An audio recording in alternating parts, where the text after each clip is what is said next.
Welcome back, guys, to Down to the Wire. I'm the Breadstick, back with the Shark. Today, when we're recording this, is the trade deadline. So we're going to be talking about the trades that have happened for the trade deadline, giving our just quick opinions about them, moving on, because there's so much of them. So Dalton, take it away. Yes, of course. So obviously the biggest one is Victor Oladipo going to the Miami Heat, for, and then the Heat gave away Avery Bradley and Kelly Olynyk to the Rockets. So, Gabe, who do you think was the winner? So basically, it's just Kelly Olynyk for Victor Oladipo, right? And that's just basically the entire trade. Pretty much. I'd say the Heat.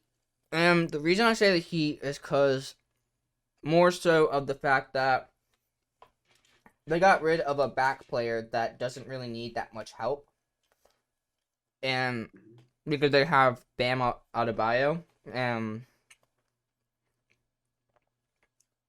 and Kelly Olynyk hasn't really been performing that well for the Heat as like his last few years with the Celtics. And I think there's still something left in the tank for Victor Oladipo, like he had in his early Pacers days, that he can still bring to the table. So now you have basically three fringe all stars on the Heat that can help push a run to put past like the past the Joel Embiid less 76ers. Mhm. Yeah, for sure. And and right now the Heat are standing fifth in the East, and you know, and obviously, right in front of them is the Hornets, who are fourth, but ball's out for the year, and that might actually be their chance to get a top four spot. But the next trade, we have Rajon Rondo going to be traded with Lou Williams. So Rondo's on the Clippers, and Lou Williams is on the Hawks. Who do you think won that trade? I'm actually gonna say the Clippers won that trade because I think Rajon Rondo has winning experiences, especially in the playoffs, and it seems like the last this year and last year, Lou Williams just hasn't had the drive in him in order to win the championship for the Clippers, and I think having that good point guard that might not be able to score you like 10 points a game, but can get you 18 assists to a game to people like Paul George and Kawhi Leonard will really bring that team up. Yeah, that's good. That's good. And what are your thoughts on Lou Williams to the Hawks? How do you think he's going to fit in to It's the Hawks? it's hard to see how he'll fit in because he's a point guard shooting guard and you have Trey Young. So I don't really know how that's gonna fit in well with that team.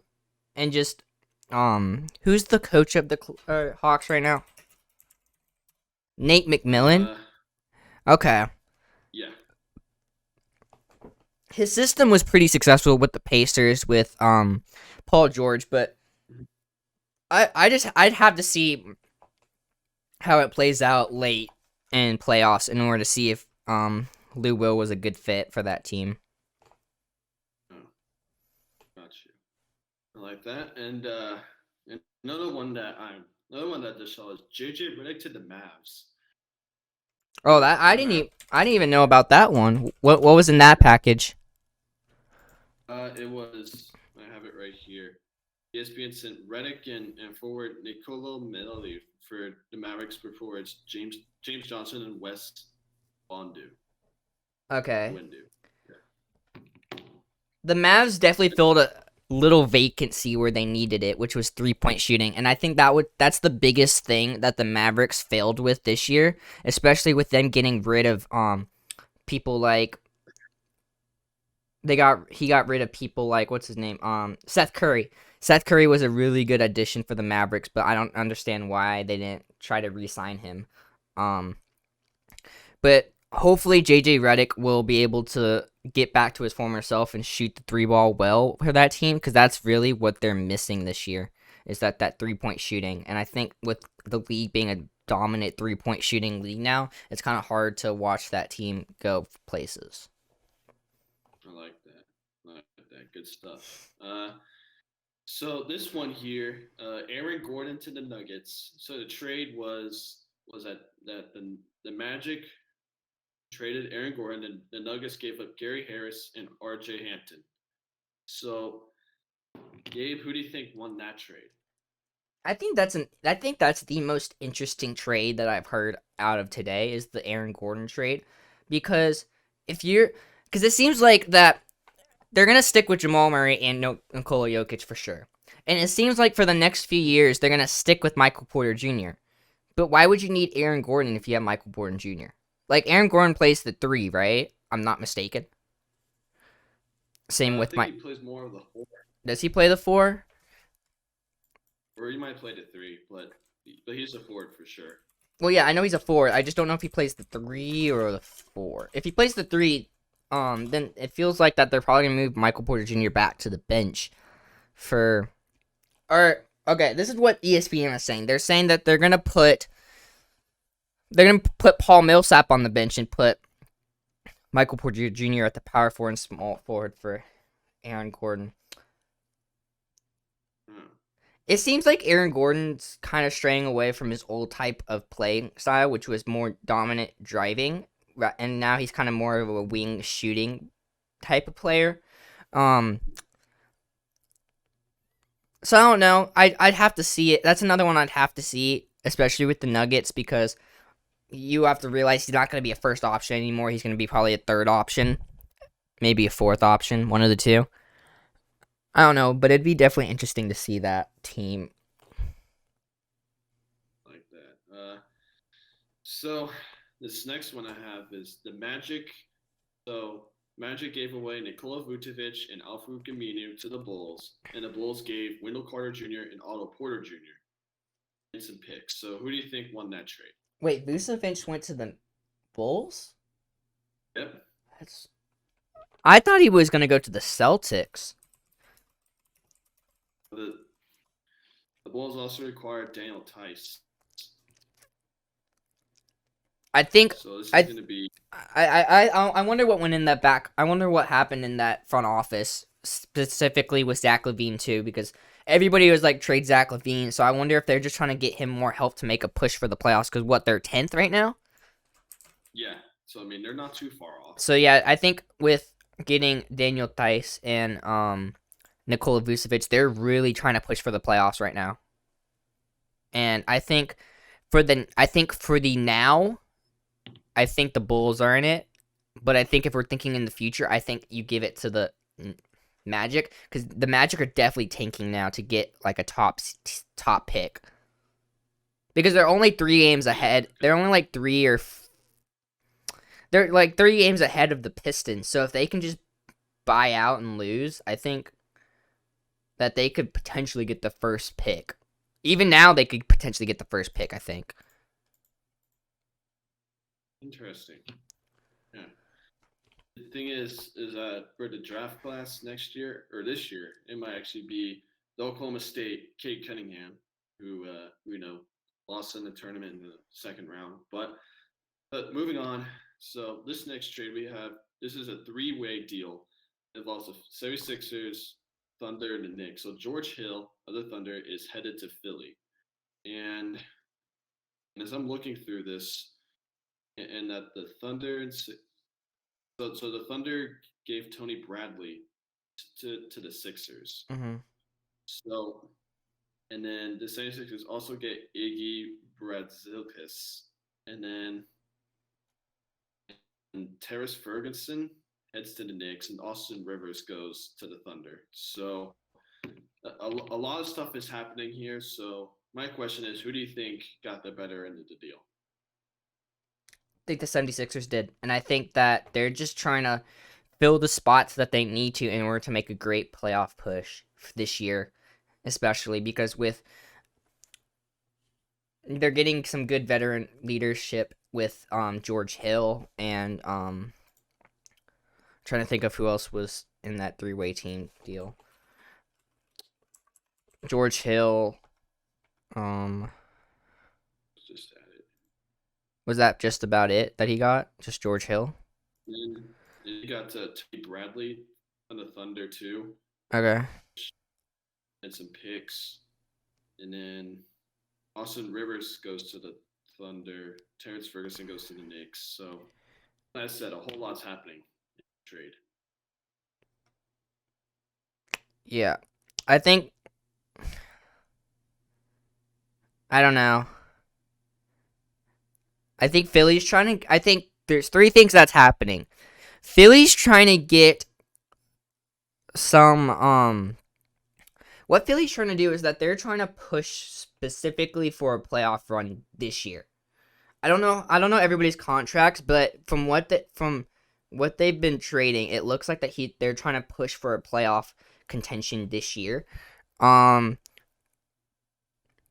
it looks like the Knicks are getting a few things that will help prepare them in the next few years once people start to retire and it's a little bit easier for teams to start winning.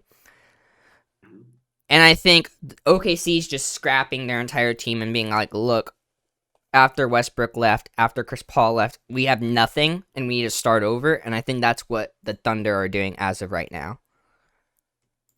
Yeah, I could see that for sure. And the most interesting part is Terrence Ferguson going to the Knicks, and you mentioned the three teams. One's trying to make a big playoff push this year. The other team is trying to get themselves ready for the next few years, and then you have the last one that's just garbage time that's tanking at this point, trying to get the number one pick. So in my next question, it's going to be more for the draft, but who do you think is going to have like the top three picks in this year's draft? I think you can't leave out the Pistons because the Pistons have been the number one worst. No, even if they don't finish with the top three worst record, I think they're probably gonna get a top pick. Um, Mm-hmm. I I'm gonna be non-biased. I think the Timberwolves are gonna get a top three pick because if they don't, then the Warriors get that pick. But I think the Timberwolves will probably get a top three pick just be. Actually, I don't know. It's because they do have a lot of good talent on that team where they shouldn't be able to get a top three pick. But just the way that the draft works sometimes and the draft lottery happens is that they'll usually probably get a pick. And I think the other team that will probably get a pick is the Rockets. The Rockets literally, they're scrapping their entire team too. I'm surprised they kept Christian Wood through this. I wonder if they're keeping him to build on around him or around him or John Wall. But John Wall's like 30 years old, so he's pretty old too. So I don't know what the Rockets' plan is. It's kind of hard to tell. Mm-hmm.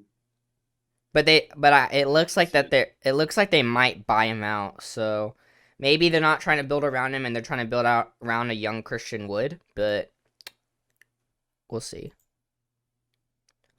yeah, for sure. So pretty much you're saying that it's either Detroit or I'm T s- Wolves or Rockets. yeah, Detroit T Wolves and Rockets are my top three teams that will probably get one, two, and three picks. No, not in no specific order.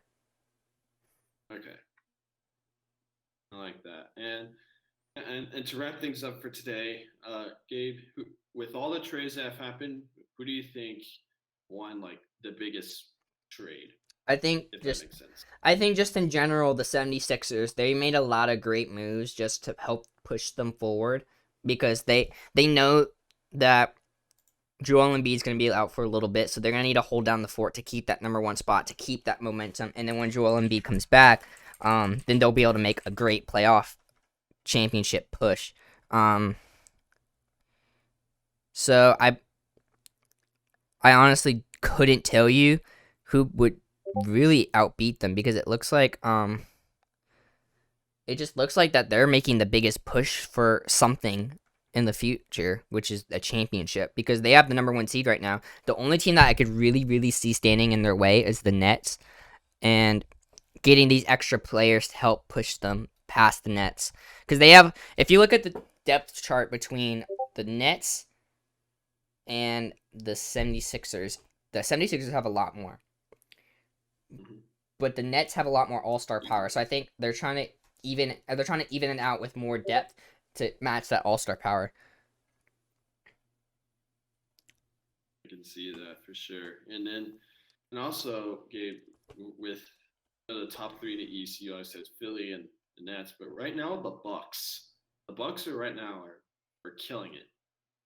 So do you see like the Bucks? I would You need I wouldn't necessarily say they're killing it. I think an 8 game winning streak. I think that they're just I think they're the same. I just think that there's teams finally that are giving the or just giving them contention. And it's gonna be a little bit harder, especially with the Bucks, because they're not a team that gets very far in the playoffs at all. I think the farthest they got was the Western Conference Finals in the or Eastern Conference Finals in like the last, I don't know, 2-3 years. 2019 So was the it's year they lost. yeah. So I just think that the Bucks are the equivalent to the Rockets of the last few years. Teams that do really really well in the regular season but can't get far in the playoffs. So honestly, I have no idea, but I think the Bucks are how they've been doing the last few years because it's the same roster. The only difference is that they have contention now for that number one seeding. I think just being the number one seed in the East made them look really big, but they're not that great because they just didn't have teams to really contend towards them. Maybe like the Raptors, but like now even the Raptors scrapped their entire team. Speaking of trades, didn't Kyle Lowry get traded too? I want to say that they refused to trade him. The Okay. Raptors didn't want to trade him. Yeah, Kyle Lowry stays with the Raptors. Okay. I thought I read somewhere that he did get traded, but I could be wrong. Yeah, And a lot of trades have happened. lots and lots of trades have happened. But yeah, that's where we're gonna cut it for today. I hope you all enjoyed. If you did enjoy, please do leave a like, comment down below, subscribe, hit that notification bell. Once you do, you join that Breadstick Battalion for my other channels, not this channel. Why am I saying that? I'm really delusional right now, but it's fine. Make sure you check out our social medias in the description and on our handles. And yeah, and I'll see you next time. Peace.